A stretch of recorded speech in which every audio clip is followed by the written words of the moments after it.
Мы движемся в сторону интересного гидротехнического сооружения, которое служило, по всей видимости, для переброски вот озера Неми в сторону долины, лежащей за кратером. Есть такая версия, что на озере Неми находилось святилище богини Дианы. Необходимо было препятствовать его затоплению подъемом вод вулканического озера, поскольку естественного стока оно не имело. Этот туннель продолжался далее в долину и продолжался какими-то ирригационными каналами до самого моря. Сейчас мы находимся в зоне туфов. Здесь им было достаточно легко вести проходку. Вот, но однако течение здесь берется небольшое. Это очень интересное место. Здесь туннель встретил более древний туннель, который пересекает его поперек. Назначение его неизвестно. Общая длина системы, по которой мы сейчас пройдем, порядка 1700 метров. Здесь хорошая тяга, гуляет ветер.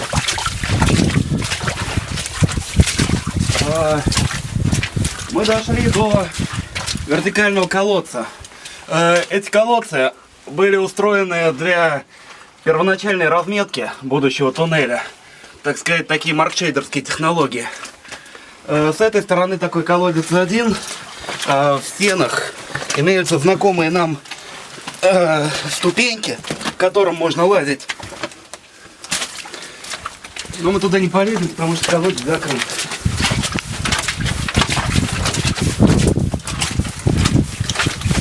Здесь течение туннеля немножко сужается, дальше будет еще уже. Идет современная труба, она нам очень сильно будет мешать.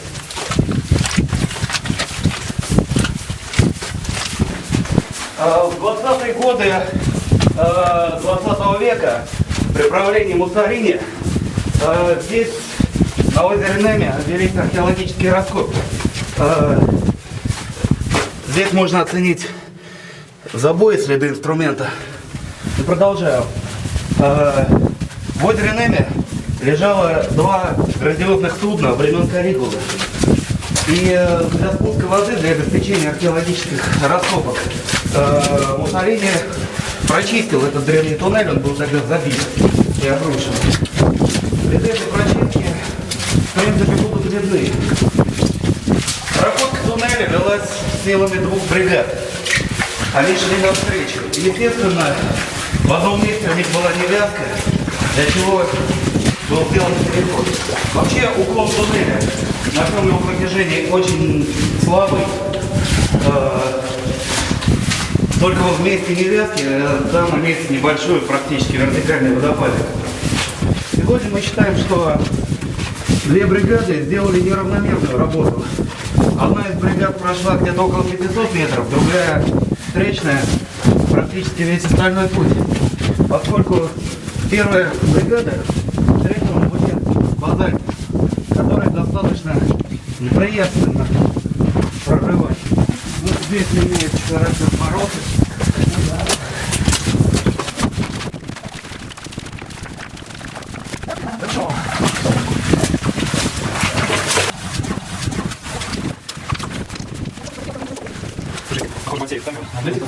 Собственно, здесь у нас меняется характер пород. Здесь эти древние горные инженеры встретили базальт. Было очень плохо, грустно и неприятно. Поэтому, скорее всего, работа замедлилась. И противоположная бригада успела догнать. Сейчас мы приближаемся к сбойке.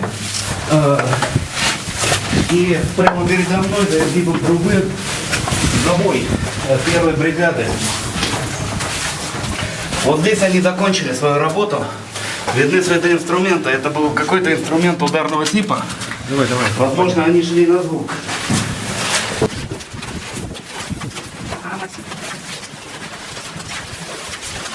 Собственно, это сбойка. Вот это забой второй бригады. И мы идем уже по прямому практически туннелю на выход. Практически, потому что тоже будут всякие интересные.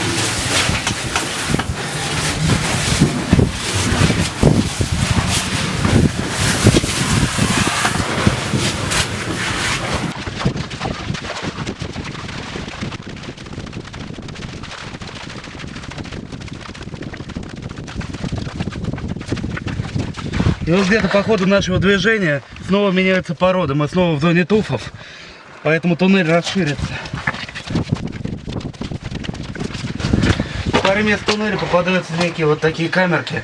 Совершенно непонятного назначения для меня сейчас.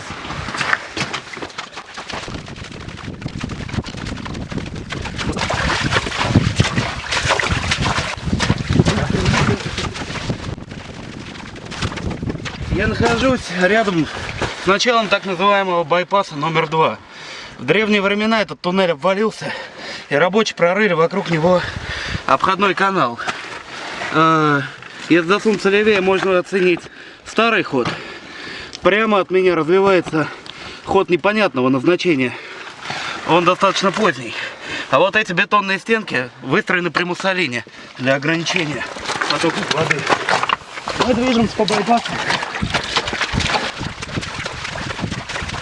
Подобное ответвление — это были попытки рабочих сбиться. Ну, соединяется, там отходила мелочь, а сюда похоже приходит.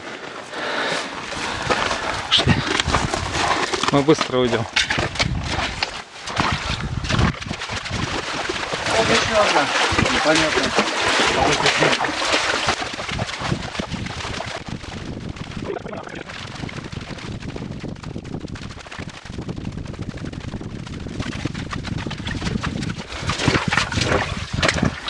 Здесь очень много кальцитовой натечки. В ручье просто горстями можно черпать пизолиты. Вода вся кажется молочного цвета, а далее будут целые стены в этой натечке.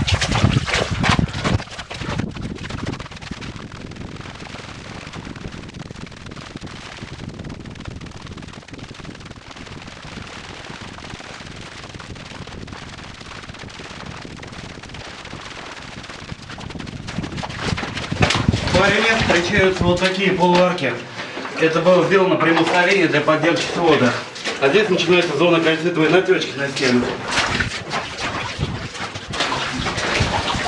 Это вход в байпас номер 1. И в этом колодце вода питьевая.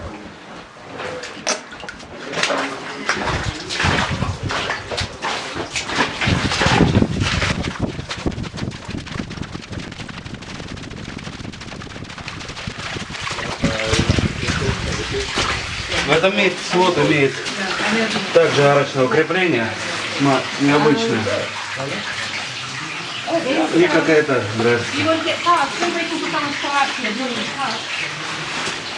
а это, собственно, второй вход в байпас первый.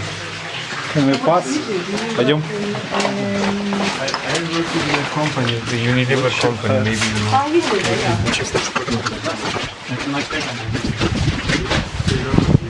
На потолке появляются сталактиты, на стенах натечка.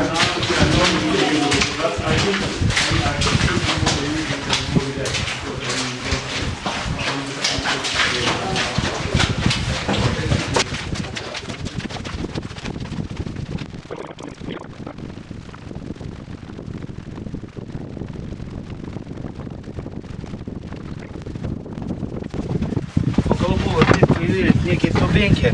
Это бетонное основание времен Муссолини.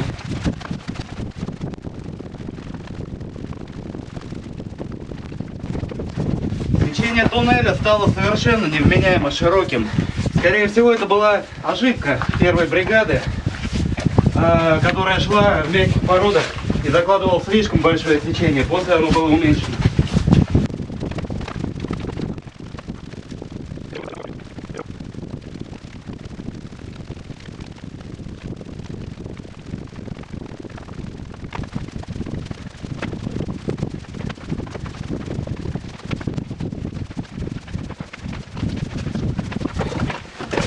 Здесь линия уровня воды, сделанная в эпоху Муссолини. Совершенно огромное сечение хода. Я даже не достаю рукой, не допрыгну.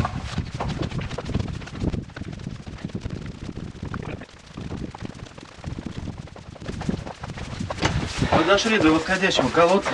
Он также имеет выход на поверхность. Вероятно, это какая-то вспомогательная шахта.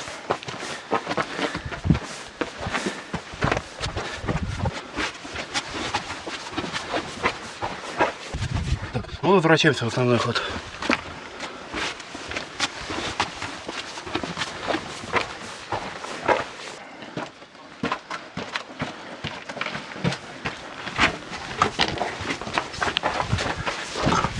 Здесь редко сужает течение.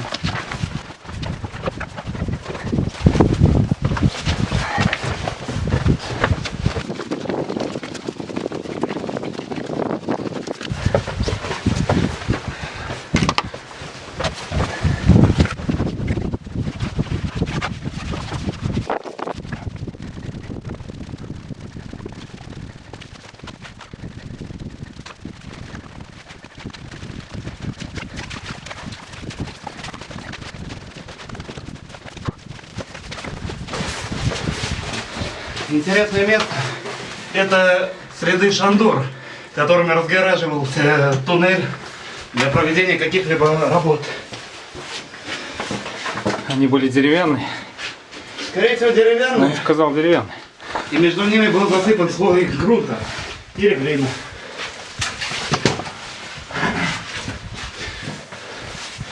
Здесь древняя кладка, еще один след Шандора и арочный свод. Кладка без применения какого-либо раствора, очень плотно подогнанные суповые глыбы. Это элементы фильтрующей системы.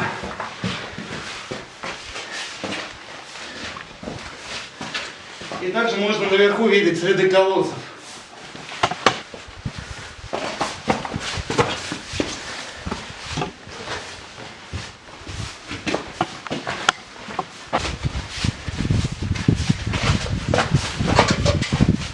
И вот мы на выходе.